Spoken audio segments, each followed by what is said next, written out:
आप सभी का हमारे YouTube चैनल पे बहुत बहुत स्वागत है।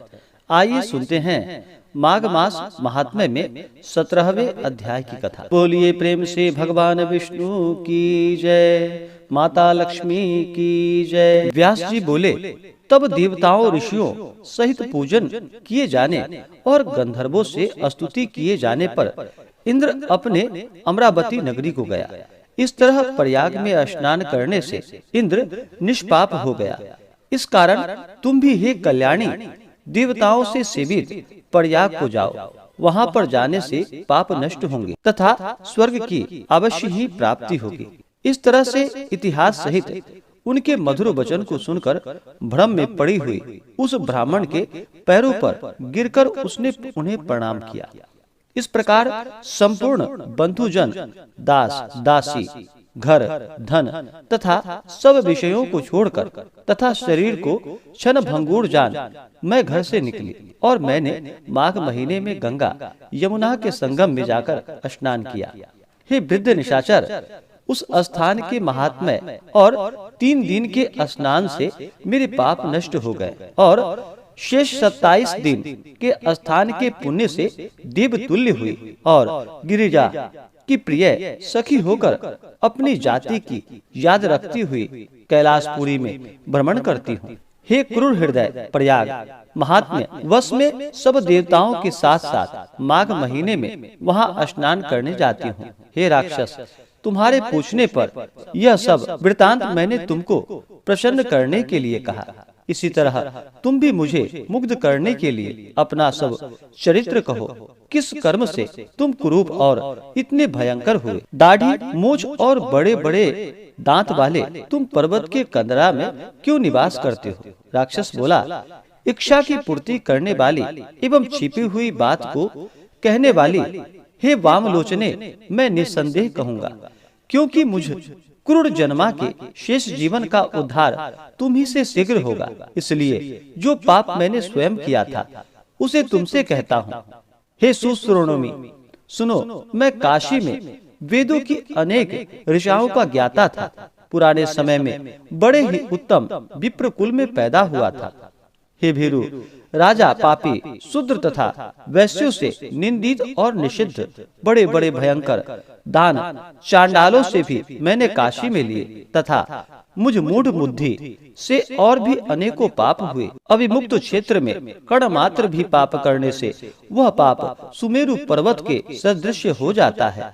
उस जन्म में मैंने थोड़ा ही धर्म का काम नहीं किया। तत्पश्चात बहुत दिनों के बाद वहीं पर मेरी मृत्यु हो गई। तीर्थ में मरने से मैं नरक में नहीं गया। पापी राक्षस होकर हिमालय पर्वत पर जन्मा। इसके पहले 2 बार गिद्ध योनि में, 3 बार सर्प, उल्लू और इसके पश्चात गांव के सुअर की योनि में जन्म लिया। अब इस जन्म में यह राक्षस का 10वां जन्म है।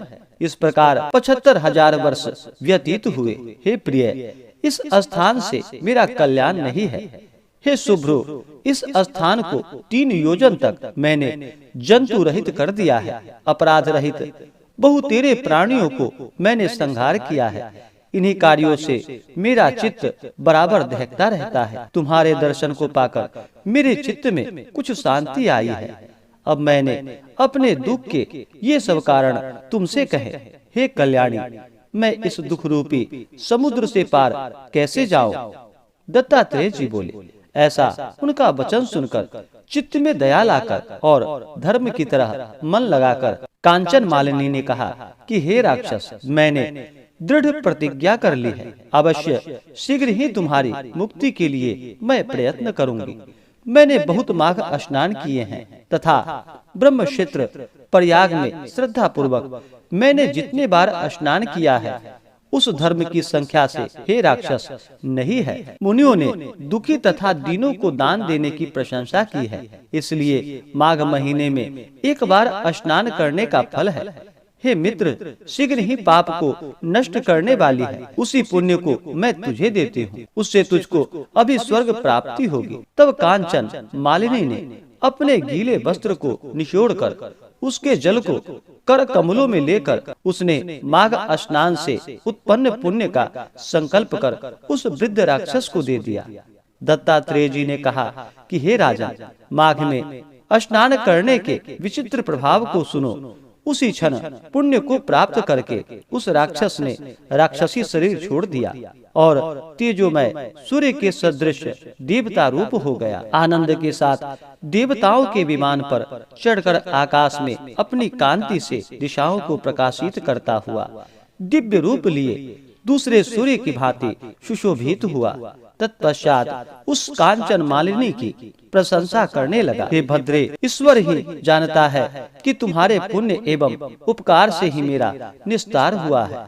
अब मेरे ऊपर दया करके सब नीतियों से पूर्ण तथा सब धर्मों को जानने वाली श्रेष्ठ शिक्षा मुझे दो, जिससे मैं पाप न करूं। मैं तुम्हारी आज्ञा पाकर इसको श्रवण कर स्वर्ग में जाऊंगा।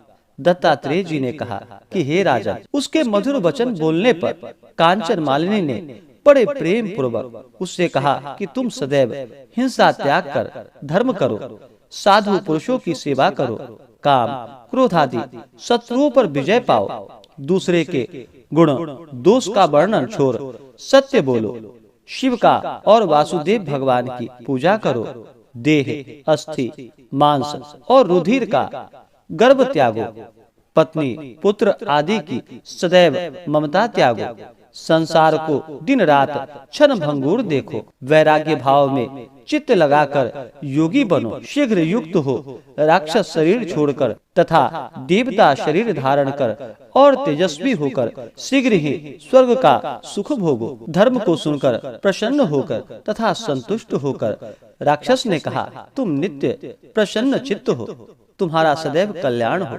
सूर्य चंद्र की स्थिति काल तक तुम शिव के पास आनंद करो, उमा के साथ तुम्हारा अखंड प्रेम बना रहे।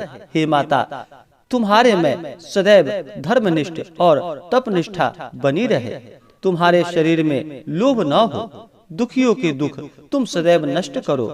दत्तात्रेय जी ने कहा, ऐसा कहकर उस कांचन मानिनी को नमस्कार करके अनेकों गंधर्वों से विनय किया। तत्पश्चात वह राक्षस स्वर्ग में गया। तब देव कन्याओं ने वहां आकर प्रसन्न होकर कांचन मालिनी के मस्तक पर पुष्पों की वर्षा की तथा उसको छाती से लगाकर कहा कि हे भद्रे, तुमने राक्षस का विचित्र उद्धार किया। इस दुष्ट के डर से कोई इस वन में नहीं घुस सकता था। अब हम लोग निडर होकर यहाँ पर आनंद पूर्वक विचरण करेंगे। दत्तात्रेय जी ने कहा, राजन, वह परोपकारिणी गंधर्व कन्या कांचन मालिनी उनके वाक्य सुन सुखी और कृतज्ञ हो उस राक्षस की मुक्ति पर प्रेम पूर्वक इनके साथ क्रीड़ा करती हुई शिव के स्थान कैलाश को गई। वर कन्याओं से कहे, इस संवाद को जो मनुष्य भक्ति पूर्वक कहता है या सुनता है, उसको राक्षसों से रुकावट नहीं होती और उसकी बुद्धि सर्वदा धर्म में ही होती है। इस प्रकार से माघ मास महात्म्य में 17वें अध्याय की कथा पूर्ण हुई। तो बोलिए प्रेम से भगवान विष्णु की जय, माता लक्ष्मी की जय। अगर आप सब अगले अध्याय की कथा को सुनना चाहते हो, हमारे चैनल पे नए हो तो चैनल को लाल बटन दबा करके सब्सक्राइब करें, साथ में बेल आइकन घंटी को दबाएं ताकि मेरे वीडियो का नोटिफिकेशन आपको समय से मिलता रहे।